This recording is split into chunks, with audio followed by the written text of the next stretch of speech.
What goes on, beautiful people? I'm Brandon Yavas from Vora Motors, bringing you a guide to maintain your ride. This video is for all my touring riders, and we're going to show you step by step how to replace the rear fender on your touring. It's a bit of a complicated process, but fear not, we're going to go in depth and we're going to show you everything you need to know. So let's pick up some tools and let's get right into it. As you can see here, our old fender has had a rough life. The wires are frayed and some of the plastic is broken. It can't even bolt down properly. Go ahead and fold your touring, and right behind the front wheel you'll see this plate. It's held on by 4 screws in each corner. You're going to use an Allen wrench to remove all those screws.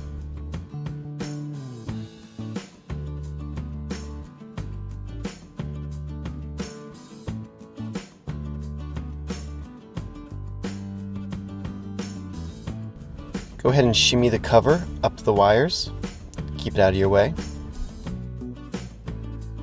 And then once inside, you can begin pulling out all the wires and the controller.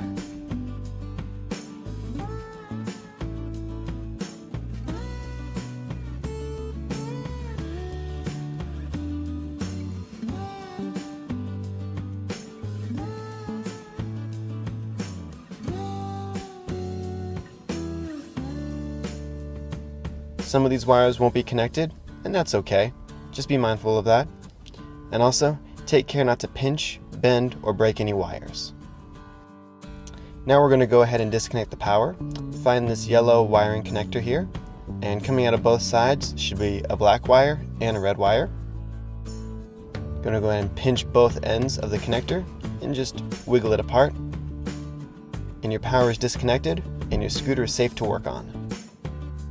Go ahead and locate this black wire, and out at the end of it you'll find 4 wires, a yellow, a blue, a brown, and a green one.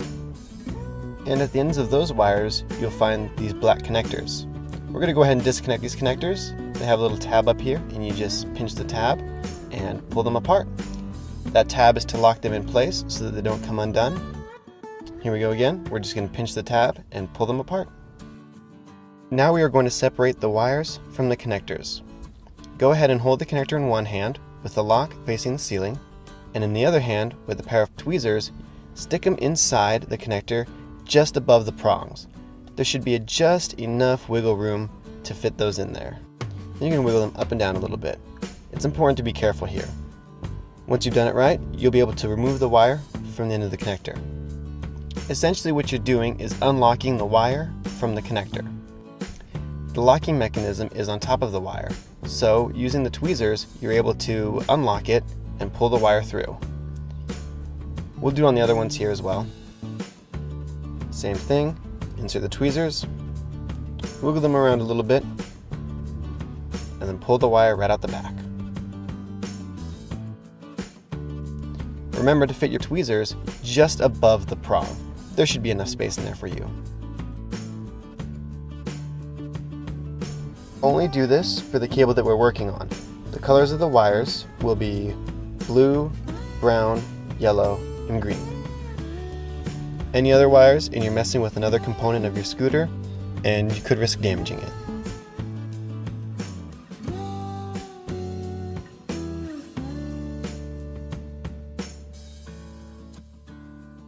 Save these connectors, we will be using them later. Now we're going to remove the old fender. To cut your fender wire, come in with a pair of wire cutters or a razor blade. There are 2 wires back here. Make sure you're not cutting the motor wire.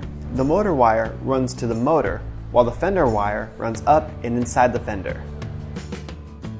The fender is held on with 4 screws, 2 on each side. So go ahead, grab yourself an Allen wrench and start loosening those up.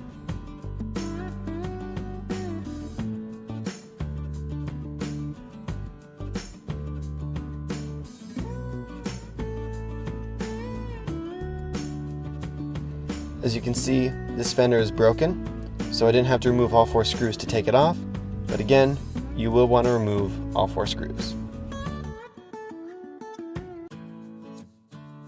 Here we have the old fender.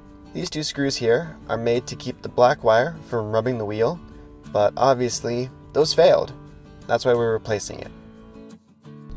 With the new fender, double check that these 2 screws are holding down the wire, and then you can tug on the wire a little bit and it won't come loose. This will prevent the wire from rubbing on the wheel and this problem from happening again. Alright, let's go ahead and install it. To start off, we're going to tape the 4 colored wires from the new Fender to the black wire of the old Fender. We're going to be using electrical tape today, and you want to make sure that you get these taped down nice and tight. You don't want them to be able to slide, and you also don't want the tape to hang up. You'll see why we're doing this in a minute here, but it's very important that all these wires are taped down.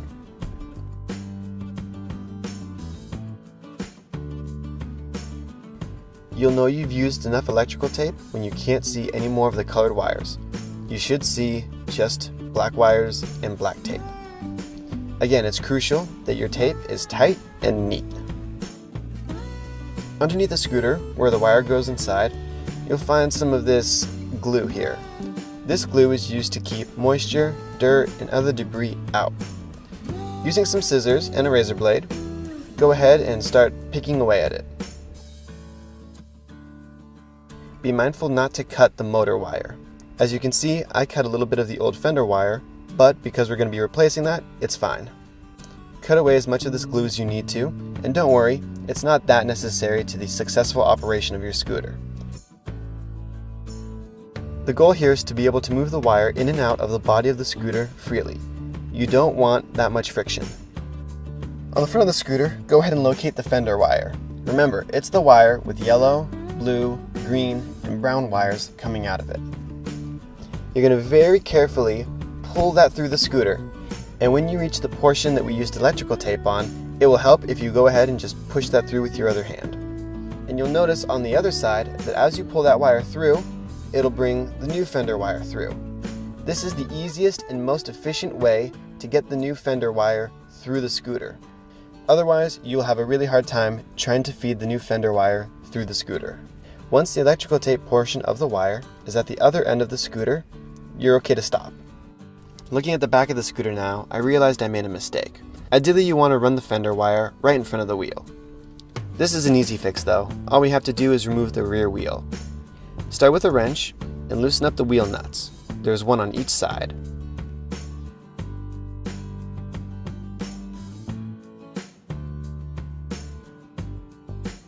Then use a pair of pliers to pull out this washer. There's one on each side.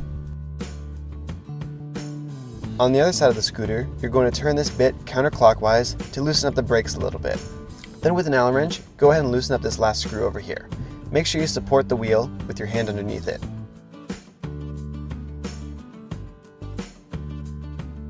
You don't need to completely remove this screw. Just loosen it. You'll have enough room to slide the Fender wire on top of the axle and in front of the tire.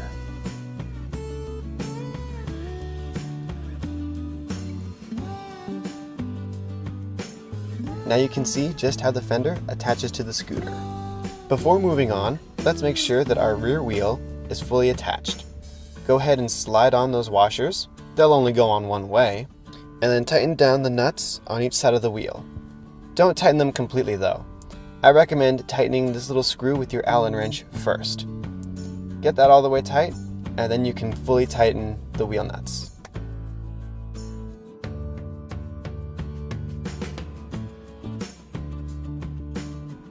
To adjust the brakes, go ahead and spin the back wheel while also spinning this little barrel adjuster. Once you feel your brakes start to make contact, go ahead and loosen this barrel adjuster until they stop making contact, and then your brakes are adjusted.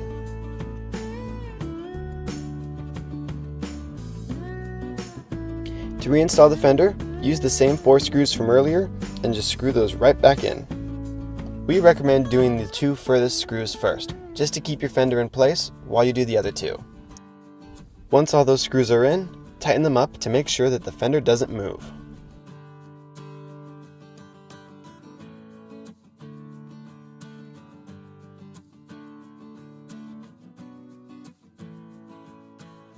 As you can see here, we have a little bit of excess Fender wire, which we don't want. Go ahead to the front of the scooter and pull that wire through just a little bit more to take up some of that slack. Don't take up too much slack though. We still want some of the Fender wire in the back so that we can zip tie it to the motor wire. This keeps everything looking clean and helps keep the wires from rubbing against the wheel. We decided to use 2 zip ties, and go ahead and cut off the tails when you're done tightening them.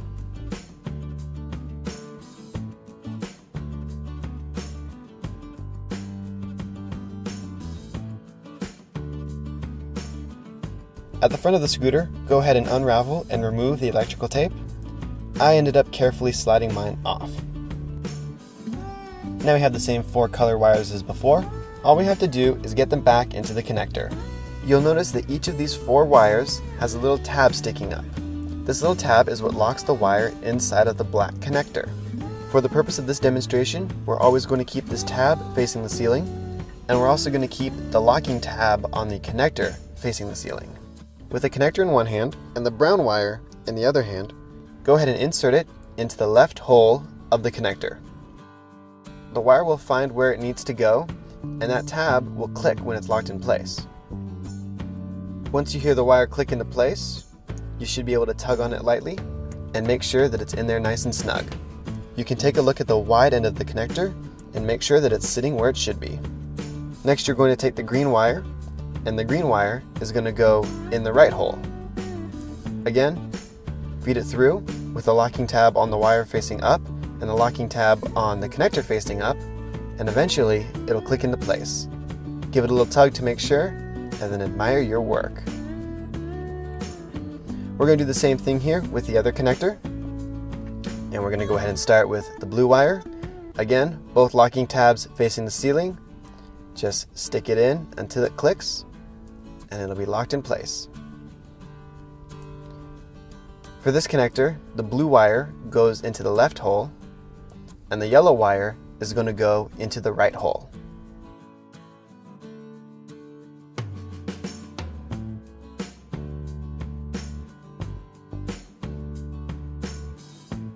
Make sure you give everything one last tug to make sure it's all secure. Not that hard, right? And it looks pretty good. Next, go through all the wires and find the connector with the white and the orange wire coming out of it. Plug in the connector you just created with the yellow and the blue wire. These connectors only go in one way, and make sure they lock.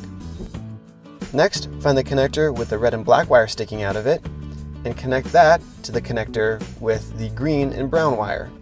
Again, they'll only go in one way. Make sure that they lock together. Here's a handy wiring diagram I drew up for you. Make sure that the red wire is connected to the brown wire, the black wire is connected to the green wire, the white wire is connected to the yellow wire, and the orange wire is connected to the blue wire. If you find yourself having to redo this step, go ahead and use the same tweezers from before and the same method as before to remove the wires.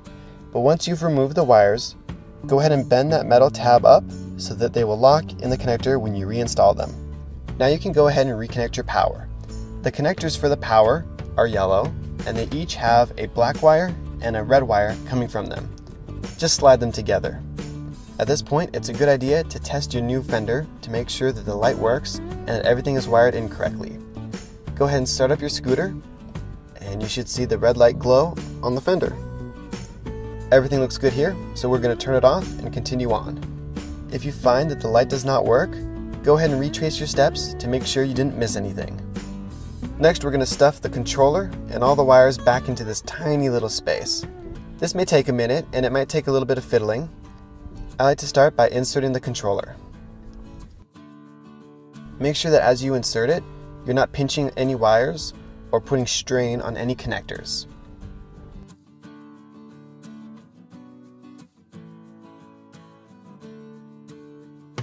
Then you can just stuff in the rest of the wires and get them as tight as you can.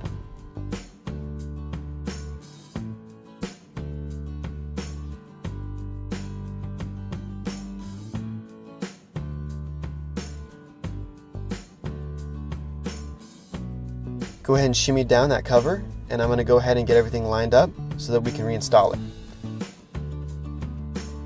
It's very important that you make sure that the cover isn't pinching any wires as you install it. Now hold still while I go get those screws and an Allen wrench.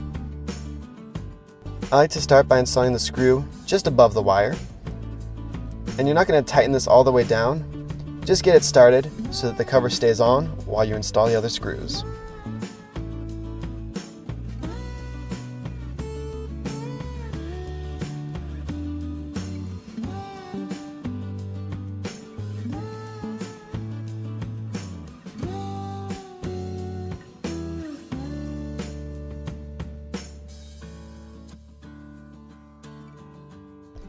Then go ahead and tighten those 4 screws down.